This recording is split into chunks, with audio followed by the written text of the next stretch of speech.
Tia Mowry, my next act. Hey, cousins. And I put on here, I get it. I get Tia so well. It upsets me that other people do not get her and do not understand her.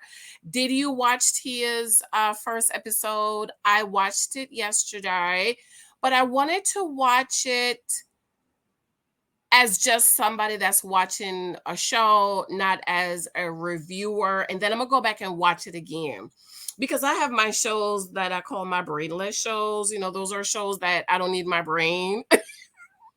I just watch them, either because I've watched them so many times, like Person of Interest or Law and Order, all the Law and Order, but especially Law and Order, Criminal Intent, just some what I call brainless shows. Okay.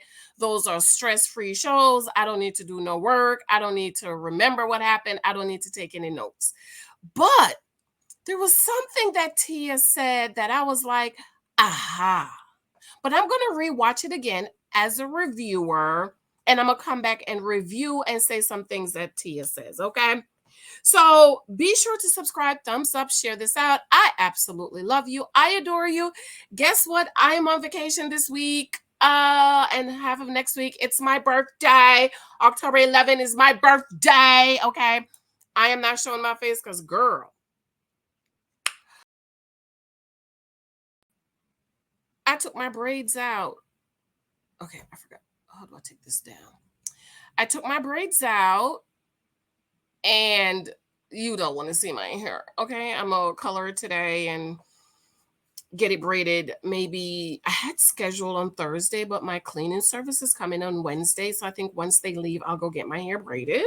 Okay, but I'll see you tomorrow. Okay, because I can't figure out how to take my face down so you could really see that my hair's anyway. All right. So did you watch? Comment below. What did you think about it? Okay. I'm gonna come back and review the show, but I want to talk about this. One of the things Tia said, which is I think how I'm going to review shows this season because I am so busy, I have so much stuff. So I'm just going to pick out things certain people say, okay? One of the things Tia says was about choices. And what do I talk about all the time over here, ladies? Husband is a choice. You get to choose the life you want to live. And Tia said she met Corey at 20. Well, she wasn't allowed to date until she was 18. Met Corey at 20. Lost her virginity at 25. I don't know why we say lost her virginity. Got married a few years after and was with this man up to her 40th birthday. Those are my words. So Tia has not gotten a chance to live her life. She's been with this man her whole life. She's been with a man longer than she's been single. And we talk about when women, we getting 38, 40, right around 40. It's like something begin to happen in us that if we're not happy with our lives, our jobs, or here, or marriage, whatever, we're going to make this switch, right? It's like I remember being 40 years old and it's like something in the spirit happened. It's like it went by my face like shh. It was like realizing that boo boo, half your life is gone. This is the other half of your life. And whatever you need to get, do, and be, and become, you need to get it then. Boo boo, I colored my hair. I've always wanted to color my hair. I told my husband, you better get me pregnant tonight. He was like, you're putting a lot of pressure on me. Of course, the Lord only gave us one baby. But something happened to us women. Okay, and I'm going to be writing a book about that. But one of the things Tia says about choices, she says, these are my words, okay? She's realizing at 40, those are my words, that she has choices and can live the life on her rules. She can live her life on her rules. And I'm like, Tia, you're a married woman. You was a married woman, right? And you have kids. So at 40 years old, being married for 14 years, being with this man for 22 years, and having kids, it's kind of hard to live your life on your own terms and by your own rules when you're a married woman and a mama. Living your life on your own terms was what you should have done as a single woman, not getting with Corey, who was sleeping in the roach mobile with roaches on the floor at 20, and just dating him, being with him. You only know him. That's your time of singleness, ladies, is when you should live your life on your own terms by your own rules. Trying to live your life on your own terms and your rules at 40, married and a mama, is damn near difficult, right? Because you're married, you're in a covenant. So how do you live your life based on your own rules when you have a covenant agreement to spend the rest of your life with this man? How do you live your life on your own terms when you have kids that you got to get up, get them ready to go to school, participate in activities, get them dressed for school? Okay. This is the second month of school. This is the second week of gym. And now Michael is in the fourth grade and he has gym on Monday and we forgot. So my husband went to drop him off at school and he's like, oh my God, today's gym. And he had to come back home and get his gym clothes to drop it off. Because we both forgot. I'm off. My husband gets him dressed. I'm down here. Look at the calendar. Didn't look at the calendar. Excuse me. On Wednesday, little Michael has swimming and basketball. My husband gets off work early, picks him up, drop him off and drop him off to swimming and wait around 2-3 hours until he's done. It's hard to live your life on your own terms when you have other people you have to take care of. But you had that chance to do that, Tia, and you didn't do that. You do, like so many young women, meet a man, get involved, and this man is your whole life. And now at 40, I'm sure it started before 40, you decide, I don't want to do that no more. I don't want to do that.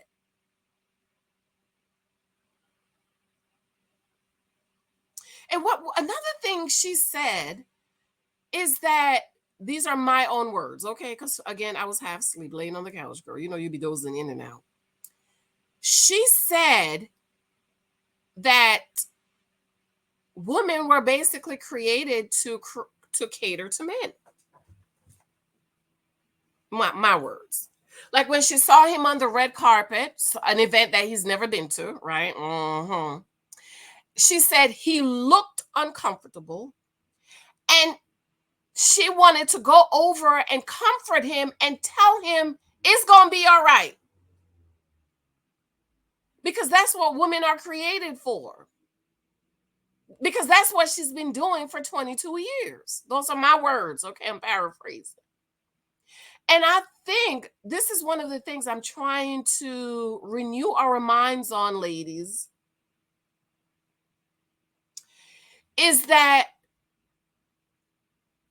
women, we must renew our minds that no, God did not just create you to cater to your husband, but the first responsibility is a husband is to provide and protect and profess his love. And let me tell you, when your husband is providing for you, protecting you, professing his love to you, taking care of you, paying these bills, let me tell you, it's going to be like a second sense of you to comfort your husband, right?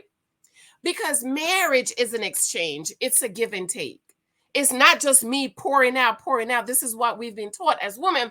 You're supposed to just pour out, pour out, pour out, pour out, pour out, pour out, pour out, and he's not pouring into you. How many of you know that's not God's will? That's like the church pouring out, pouring out, pouring out to Jesus, but Jesus is not pouring into us. That is not the will of God. And sadly, a lot of women, that is the marriage they have, which why a lot of wives are the naked wives. Why? Because you were not taught that your husband, it's an exchange, right? Jesus gives us his righteousness for our unrighteousness. It's an exchange. Marriage is an exchange. My husband is providing for me, protecting me, professing for me, taking care of me and the kids. Well, it's easy for me to love him, respect him, honor him, praise him, fold his drawers, fold his towels, cook him some meal, make sure he's happy. It's easy for me to do that. Why? He's pouring into me. But a lot of wives do not have husbands who are pouring into them. Tia was over there being the breadwinner. Corey was you know what, Tyler Perry. No wonder Tyler Perry gave him a show, because he's divorced, over there paying the light bill. And I know y'all said Corey worked. Yes, I understand that. But Corey ain't never got no Tia's money. Corey have day jobs. You know what a day job is? Come do a show here, come do. But Corey, y'all act like Corey was Will Smith, Brad Pitt. What's the Jason Bourne guy? Oh, that's another show. Oh my God. I can just lay on the couch and watch that whole series all day too. That's a brainless show to me because I've watched it so many times. But y'all act like he's Denzel. He's not Denzel. He get a day job here and there. That can't pay no bills. And so not only is Tia being the breadwinner, taking care of him, pouring into him, paying her mortgage, doing all of these things, then the nigga ain't really bringing home no money. I got to take care of you and respect you and honor and adore you. Again, Tia shouldn't have married him. But this is why I go so hard, because there's a lot of women who are Tia. You didn't get to live your life. And no, I'm not saying be a hoe. You all know I don't believe in sleeping around. Nobody gets the cookie. Hello, take the cookie off the table. Nobody gets the cookie. That is not what I'm saying. But I do believe you need to become the wife, become the woman. You need to live your life without a man, enjoy your life without a man, sleep late. I believe you should date to figure out what it is that you want and know. Like Tia met a man she had to take care of who was sleeping on the floor in with roaches and rats. Tamara met a man who's a millionaire. So not because you meet a man who's sleeping on the floor in rats and roach pee mean you have to stay with him. You could have dated and met a good husband that could provide the life for you that you want. And so now you're dropping your kids off, even though this is not the dream you had for your children. But that's the husband you chose, who resulted in you being so exhausted, so tired, frustrated, resentful, tired of taking care of him. So if the life you want to have, you need to think about that. Can this man provide for me and my children the life I want to have? Right now, standing in front of me. Not a man, not somebody who's going to become right one day, but the man who is in front of me. No, because he was sleeping on the floor with rats and roaches. Anyway, girl, I got to go. I'm prep cleaning because the cleaning people is coming. Little Michael said, Mom, if the cleaning service is coming, why are you cleaning? That's the cleaning service job. And I'm like, well, you got to kind of prep clean. Like I finally took down all of my summer decorations. I took my summer flowers off the stairs because I have the stairs going up, and I have summer flowers going up the stairs and around the stairs. This doesn't take all that down. But anyways, I love it. Comment below. Did you watch? Are you watching? I love Tia. I'm going to watch, and I'm going to be reviewing the show. And this might be the way for me to review shows so I could get through them, because it's just too much for me to review all these shows that you guys want me to watch. Because I still go to work, girl. 6.5 years to go. But I love you. Thank you for showing me love and support on my books available on Amazon. If you have not read The Naked Wife, please read The Naked Wife. Tia is a perfect example of a naked wife. Love you. Talk to you later. Bye.